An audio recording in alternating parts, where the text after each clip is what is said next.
Pagkatapos ng 10,000 years, isang uri ng hayop na minsang gumala mula sa North America hanggang South America ay muling nagbalik. Hindi sa pamamagitan ng cloning, kundi sa pamamagitan ng pag-edit ng DNA mula sa sinaunang fossil samples at pag-engineer nito sa mga cells ng modernong lobo.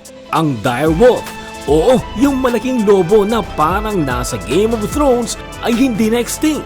Matapos ang 10,000 years ng pagkawala, muling nabuhay ang nilalang na ito. 3 anak ng lobo ang isinilang, sina Romulus, Remus at Khaleesi, ang kauna-unahang living animals na may katangian ng direwolves.